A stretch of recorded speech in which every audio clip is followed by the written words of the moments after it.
Okay students, up till now we have discussed first law of Newton. Now we are moving towards second law of motion proposed by Newton. जिसके पहले मैं आपको एक concept देना चाहती हूँ जिसका मतलब है नेट फोर्स का कॉन्सेप्ट.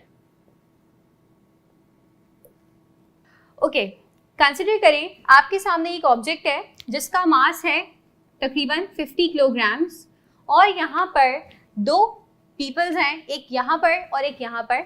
यहाँ से जो बंदा है वो F1 फोर्स लगा रहा है और यहाँ पर जो बंदा है वो F2 फोर्स लगा रहा है. ठीक है, इस ऑब्जेक्ट पर दो ऑपोजिट डायरेक्शन में फोर्स लग रही है by two different peoples. F1 का मैग्नीट्यूड है 20 न्यूटन्स एंड F2 का मैग्नीट्यूड है 20 न्यूटन. दोनों की डायरेक्शन ऑपोजिट है. अगर 20 न्यूटन यहाँ से भी पुश किया जाए और 20 न्यूटन यहाँ से पुश किया जाए within the same time, क्या ये ऑब्जेक्ट अपनी जगह से हिलेगा? This object will not move, क्योंकि ये वाली फोर्स दूसरी फोर्स से ऑपोजिट डायरेक्शन में है. ये 20 न्यूटन है एंड ये भी 20 न्यूटन है. And you all know that plus minus cancel the effect of each other. That means यहाँ पर जो नेट फोर्स होगी वो 0 न्यूटन होगी और ये ऑब्जेक्ट अपनी जगह से नहीं हिलेगा. लेकिन अगर मैं आपसे कहूँ कि अब यहाँ पर एक और फोर्स लग रही है, एक और बंदा यहाँ पर आ गया है जो अब 10 न्यूटन की फोर्स लगा रहा है, राइट? सो अब आपके पास इस डायरेक्शन में 20 न्यूटन और 10 न्यूटन एक साथ फोर्स लग रही हैं और इस डायरेक्शन में 20 न्यूटन की फोर्स लग रही है. That's it. जब आप इनको नेट फोर्स कम्युलेट करने जाएंगे तो अब आपके पास एक और पॉजिटिव फोर्स ऐड हो जाएगी. That will be your F3 and that is 10 Newton. जब आप इसको सॉल्व करेंगे तो फाइनली आपके पास नेट फोर्स का मैग्नीट्यूड आएगा 10 न्यूटन. दैट मीन्स इस साइड पर 10 न्यूटन की फोर्स थी जो कि अनबैलेंस्ड हो गई, जो कि ज़्यादा हो गई इस साइड के मुकाबले में. इसका ये मतलब है अब ऑब्जेक्ट अपनी जगह पर नहीं रहेगा. जिस साइड पर ऑब्जेक्ट के पास ज़्यादा फोर्स होगी उसकी ऑपोजिट साइड पर वो अपना मोशन परफॉर्म करेगा.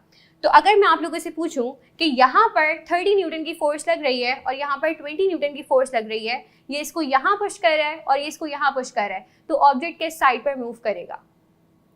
आई नो आप लोग को आंसर पता होगा कि ऑब्जेक्ट की डायरेक्शन आपकी इस डायरेक्शन में होगी.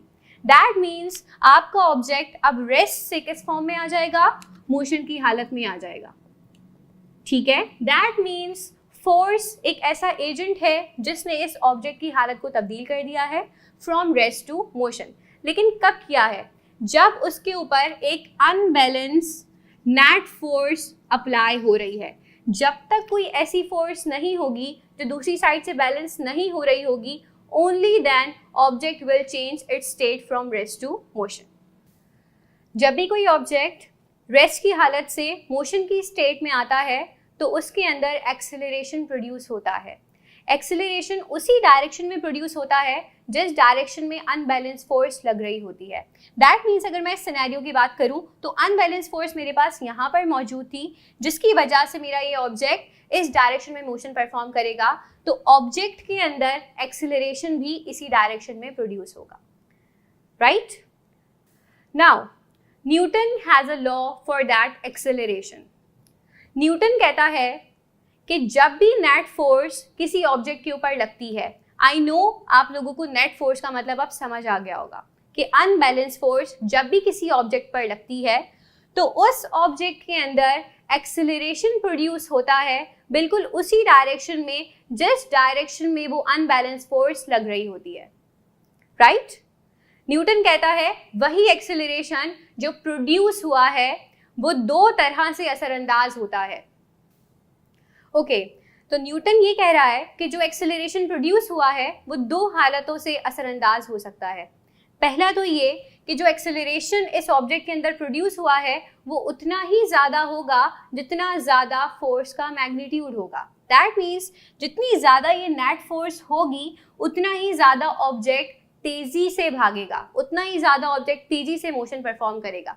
फॉर एग्जाम्पल, अभी ये 10 न्यूटन की फोर्स है जो इस ऑब्जेक्ट को मूव करा रही है. अगर मैं इसी फोर्स को 50 न्यूटन कर देती हूँ तो यहाँ फोर्स का मैग्नीट्यूड बढ़ जाएगा जिसकी वजह से ऑब्जेक्ट की मोशन की रफ्तार भी तेज हो जाएगी, इसका एक्सेलरेशन भी बढ़ जाएगा। तो पहली स्टेटमेंट में न्यूटन कह रहा है कि एक्सेलरेशन जो है वो डायरेक्टली प्रोपोर्शनल है to the magnitude of force. जितना ज़्यादा अनबैलेंस नेट फोर्स का मैग्नीट्यूड होगा उतना ही ज़्यादा ऑब्जेक्ट के अंदर एक्सेलरेशन प्रोड्यूस होगा। That is the first part of second law of motion. Okay, आप लोग को पता है कि हर बॉडी का अपना एक मास होता है, अपना एक वजन होता है, उसका अपना एक वेट होता है। तो मेरे पास जो बॉडी है इसका भी कोई ना कोई मास मौजूद है, जो मैंने इनिशिएट किया है विद 50 किलोग्राम्स कि मेरा जो ऑब्जेक्ट है वो 50 किलो का है। सही है। अगर मैं एक ऑब्जेक्ट लेती हूँ 50 किलो का और इसी के साथ मैं एक और ऑब्जेक्ट लेती हूँ 100 किलोग्राम्स का और दोनों पर सेम अमाउंट ऑफ फोर्स लग रही है, फॉर एग्जाम्पल मैं यहाँ पर 50 न्यूटन की फोर्स से 50 किलोग्राम के बॉक्स को अगर फोर्स करूँगी तो यहाँ पर मोशन की रफ्तार तेज होगी क्योंकि ऑब्जेक्ट क्या है, लाइटर है। लेकिन अगर यही फोर्स मैं 100 किलोग्राम वाले ऑब्जेक्ट के लिए अप्लाई करूँगी तो यहाँ पर इसकी रफ्तार पहले वाले के मुकाबले में कम होगी। दैट मीन्स न्यूटन ये समझाना चाह रहा है कि जब भी मोशन परफॉर्म होगा और उसमें एक्सेलरेशन प्रोड्यूस होगा तो मोशन की रफ्तार उस ऑब्जेक्ट के मास से इनवर्सली रिलेट करेगी। दैट मीन्स एक्सेलरेशन उस वक्त ज़्यादा होगा जब ऑब्जेक्ट का मास कम से कम हो और एक्सेलरेशन उस वक्त कम होगा जब ऑब्जेक्ट का मास ज़्यादा से ज़्यादा हो। फॉर एग्जाम्पल, अगर आप दो ऐसी बॉल्स को हिट करते हैं जिसमें से एक आपके पास फुल बॉल है जो टेनिस बॉल होती है और एक आपके पास प्लास्टिक की बॉल है, दोनों को आप हिट करते हैं तो लाइटर बॉल ज़्यादा तेज रफ्तार से मूव करेगी as compare to the massive ball. That is how Newton is explaining the effect of acceleration on the application of force as well as on the mass of the object. Okay, as we discussed कि Newton ने अपने second law में ये कहा है कि जब भी कोई ऑब्जेक्ट नेट फोर्स के असर में आएगा तो उसमें एक तरह का एक्सेलरेशन प्रोड्यूस होगा जो उसी डायरेक्शन में होगा जिस डायरेक्शन में फोर्स लग रही होगी। वो एक्सेलरेशन डायरेक्टली प्रोपोर्शनल होगा to the magnitude of that force और इन्वर्सली प्रोपोर्शनल होगा उस ऑब्जेक्ट के मास के। दैट मीन्स जितना लाइटर आपका ऑब्जेक्ट होगा उतना ज़्यादा एक्सेलरेशन होगा, जितना हैवियर आपका ऑब्जेक्ट होगा उतना ही कम एक्सेलरेशन होगा। जितनी ज़्यादा फोर्स होगी उतना ज़्यादा एक्सेलरेशन होगा और जितनी कम फोर्स होगी उतना कम एक्सेलरेशन होगा। ठीक है। नाउ अगर मेरे पास इसको मैथमेटिकली दिखाना चाहूँ तो यहाँ पर एक्सेलरेशन डायरेक्टली प्रोपोर्शनल है फोर्स के। दैट मीन्स दोनों चीज़ें एक साथ बढ़ेंगी और दोनों चीज़ें एक साथ कम होगी। That is called direct relationship. लेकिन अगर दूसरे पार्ट में मैं आपको बताऊं कि यहाँ पर एक्सेलरेशन इनवर्सली रिलेट कर रहा है मास के, दैट मीन्स अगर एक चीज़ ज़्यादा होगी तो दूसरी चीज़ ने कम होना है। That is called inverse relation. ठीक है। ये बन गई है मेरे पास दो इक्वेशन जिसको मैं इक्वेशन 1 एंड इक्वेशन 2 कह रही हूँ। नाउ अगर किसी भी इक्वेशन की दोनों साइड्स, दोनों लेफ्ट हैंड साइड्स या दोनों राइट हैंड साइड्स बराबर होती हैं, दैट मीन्स उनकी राइट हैंड साइड या लेफ्ट हैंड साइड बराबर होती हैं। सो मैंने यहाँ क्या किया, दोनों की लेफ्ट हैंड साइड को इक्वेट कर लिया और एक ही दफ़ा उनको मर्ज करके लिख दिया। That is called a directly proportional है फोर्स के और ए ही इनवर्सली प्रोपोर्शनल है मास के। नाउ जब भी हम किसी भी इक्वेशन में से प्रोपोर्शनैलिटी का साइन हटाते हैं तो हम is equals to and constant लगाते हैं। दिस इज हाउ मैंने इस प्रोपोर्शनैलिटी की जगह क्या रिप्लेस किया, is equals to and constant replace किया। इस इक्वेशन में न्यूटन ने वो कांस्टेंट k के नाम से सिलेक्ट किया है और उस k की वैल्यू है 1। तो मैंने क्या किया, इस कांस्टेंट की जगह पे k पुट कर दिया एंड k की वैल्यू क्या है 1। दैट मीन्स अब मैं 1 को इस k की जगह नेक्स्ट स्टेप में सब्स्टिट्यूट करने वाली हूँ। So here what I have done, acceleration is equals to k की जगह मैंने 1 सब्स्टिट्यूट कर दिया है और f upon m as it is आ गया है। नाउ मैथमेटिक्स का रूल है, ऊपर वाली टर्म्स एक दूसरे से मल्टीप्लाई हो सकती हैं, नीचे वाली टर्म्स एक दूसरे से मल्टीप्लाई हो सकती हैं if they are written like that. तो f 1 जा f हो जाएगा, m एज इट इज आ जाएगा। नाउ अभी तक मेरे पास एक्सप्रेशन क्या है, a is equals to f upon m। अगर मुझे किसी भी ऑब्जेक्ट पर लगने वाली अनबैलेंस फोर्स मालूम करनी है, वो नेट फोर्स मालूम करनी है जो उस ऑब्जेक्ट की हालत को चेंज करके उसे मोशन में लेकर आ रही है, तो मुझे उसका एक्सप्रेशन ड्राइव करना पड़ेगा। न्यूटन सेकेंड लॉ में हम भी यही काम करते हैं, हम फोर्स का एक्सप्रेशन ड्राइव करते हैं जिससे हम वो अनबैलेंस फोर्स मालूम कर सकें। तो यहाँ पर मैं यही करने वाली हूँ, मैं फोर्स का एक्सप्रेशन मालूम करने वाली हूँ। दैट मीन्स अगर मुझे किसी भी क्वांटिटी का एक्सप्रेशन मालूम करना है, फॉर्मूला मालूम करना है, तो मुझे उसे अलग करना होता है, मुझे उसे आइसोलेट करना होता है। यहाँ पर आप देख रहे हैं कि A is equals to F upon M. मेरा टारगेट है कि मुझे फोर्स के लिए एक्सप्रेशन चाहिए, तो मुझे इसको अकेला करना होगा। लेकिन आप देख रहे हैं ये फोर्स डिवाइड हो रहा है with mass of an object, तो ये मास मुझे यहाँ से हटाना पड़ेगा। मैथमेटिक्स का रूल है कि जब भी इज इक्वल्स टू के दूसरे साइड पर कोई टर्म डिवाइड हो रही होती है तो हम उसको दूसरी साइड पर लाकर मल्टीप्लाई कर सकते हैं।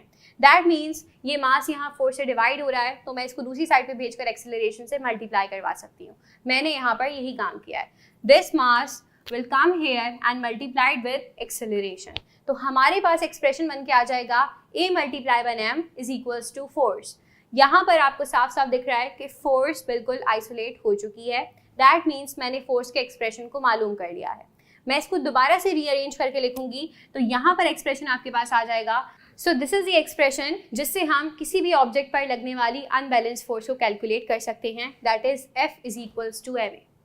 नोट, ये फोर्स हम उसी वक्त मालूम कर सकते हैं जब मेरे पास वो दो चीज़ें मौजूद हों जो इसके एक्सप्रेशन में मौजूद हैं। दैट मीन्स वो ऑब्जेक्ट जिस पर फोर्स लग रही है उसका मास मुझे पता होना चाहिए, और उस ऑब्जेक्ट पर लगने वाली फोर्स की वजह से प्रोड्यूस होने वाला एक्सेलरेशन, उस ऑब्जेक्ट के अंदर प्रोड्यूस होने वाला एक्सेलरेशन भी मुझे मालूम होना चाहिए। जब मुझे ये दोनों चीज़ें पता होंगी, उनका मल्टीप्लिकेशन लेकर मैं फोर्स को डिटरमाइन कर सकती हूँ। और आप सबको पता है इस फोर्स का यूनिट क्या है, इस फोर्स का यूनिट न्यूटन है। This is how we summarise second law of motion.